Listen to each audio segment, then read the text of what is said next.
Today, I'm going to talk about the current state of the market and my current investments. So overall, the market is doing relatively well, and the players that are holding their value the best are, of course, the high-rated meta players. Now, they are down a bit from this time last week, but they are holding value way above where they were a couple weeks ago. Where we are seeing a lot of players fall off is the players that used to be used for exchanges. Because we don't have the 96 to 97 exchange coming out, we don't have 95 rated exchanges or anything like that. A lot of those lower rated players are not being given the proper use cases that they did previously. So we're just seeing a lot of coins going into the high rated meta. But like I said, they are down a bit. We did see Hullet peak at about 425, 430. Now he's down to about 400. But I do think players like him are going to hold the price they're at right now for the next little bit, or at least until they are outdated, which I don't think is going to happen for quite some time. So that's where the market is essentially for most players and for the high rated meta players. But there's not much exciting going on.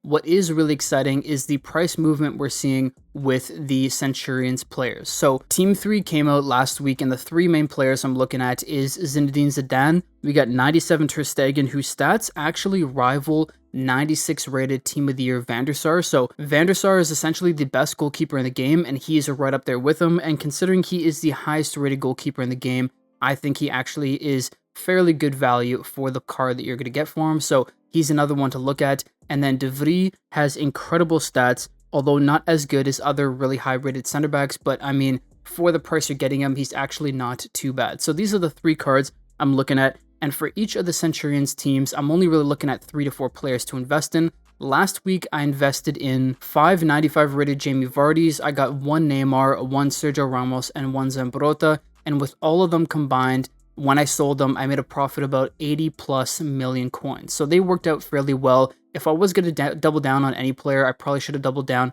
on Zambrotta. But as you can see, they're actually down a bit from where I sold them. Neymar's up, and he'll likely keep going up, to be honest, because he is such an iconic player and because he is decent in game. But the rest of them are cooling off a little bit from where they were at their highs. And so what we're seeing is with the Centurions event, the team that's currently in packs will keep going down in value until the day before they become out of packs.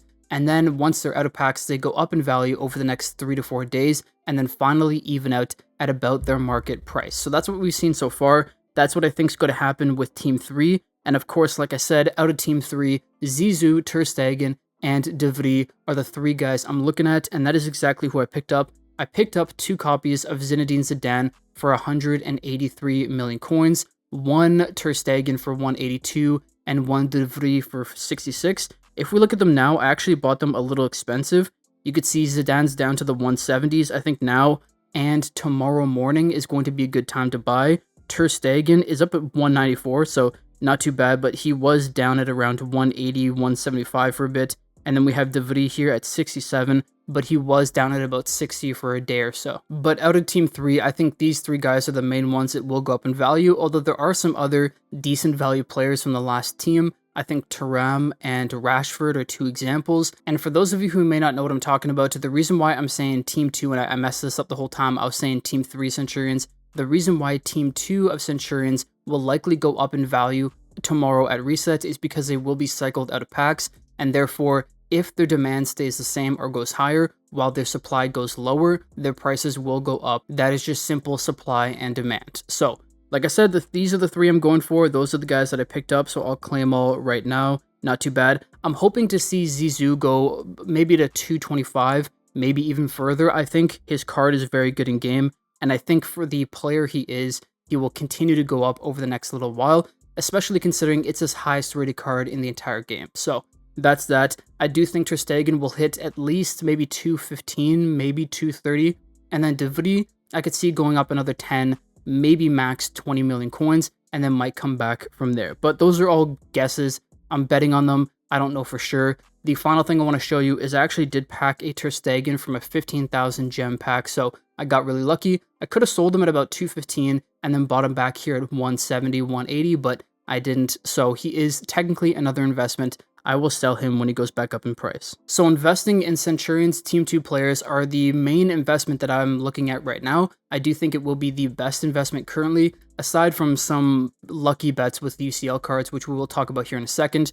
But the main reason why I think these guys will be such good bets is because EA have released Team 3, and in it we have 97 Muller, 96 Thiago Silva. We don't know the icons yet, but aside from essentially Muller, Silva, and maybe Werner, we don't have too many incredible players in the team. So I do think people will then be coming back to the old teams and buying up those cards if they're trying to try out, or if they want to try out Centurions players, or if they want to get some high rated meta players that aren't from Team of the Year or whatever it may be. Now, the final thing I want to talk about is the UCL cards. We had the first group of games to finish up for the quarterfinals today. We had Barcelona versus PSG and Dortmund versus Atletico Madrid.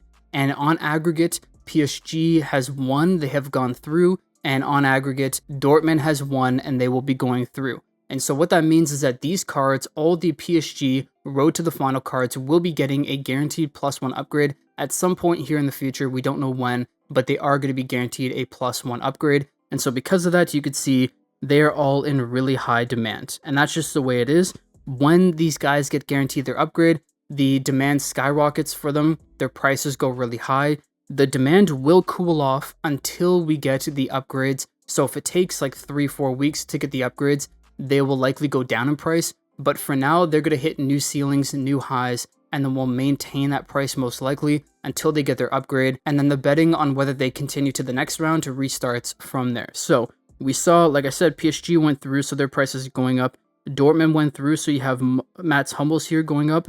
And the other thing to keep in mind is these guys, with their new upgraded version, will now be able to be used in other exchanges. So Vitinha will be 94, so he will be able to be used as a 94 requirement in any kind of exchange in the future once he gets upgraded. So that's that. But on the other hand, we see these players crash out in price. The players that play for the team that lost, so you can see here, João Cancelo is being fire sold. Who knows how low he will go, but I think it'll be quite a bit. And then Oblak, like complete fire sell.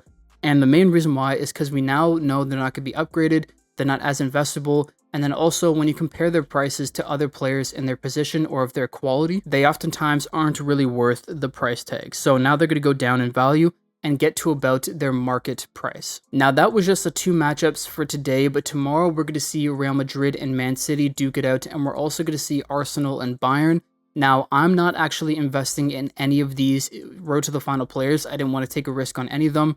But as you can see, they have gone up in value. I mean, Akanji, I was looking at him yesterday at 22 to 24 million. He's up to 31.8. So if you bought in and you're selling him now, that is a great way to make coins. But I would not hold him through the entire game because at that point, you're just gambling. I would sell in like the 30 to mid 30s range before the game so that you could lock in your profit and move on from there. And if they win the game, if Man City wins and he goes up a ton in price, it is what it is, because if they would have lost, they would crash in price and you would lose your coins. So at that point, you might as well sell off to the people betting ahead of the game instead of betting on the game yourself. So here's another example of Rodrigo going up a decent amount in price. He was down at like, I think the low to mid 60s. Now he's back up to 70. So we're seeing these players go up, but that is definitely something we're going to be looking out for tomorrow. So with all that being said, going forward, I think a few things are going to happen. I think we might see the high-rated meta players either stagnate in price, meaning they're not going to change much in price, or even go down a little bit, since a lot of people have already bought their players and have upgraded their teams.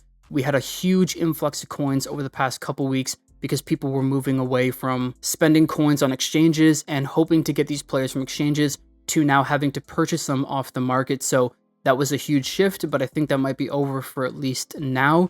The other exciting investment opportunity here in the market is going to be the Centurions players. Not necessarily the previous weeks, but week 2 right now, and then when week 3 comes to a close, week 3 players as well. And then UCL players will always be interesting while the Champions League tournament is going on. But that is all for today. I hope you guys did enjoy. If you did, please drop a like. If you're new, subscribe. I will see you in the next one. Peace.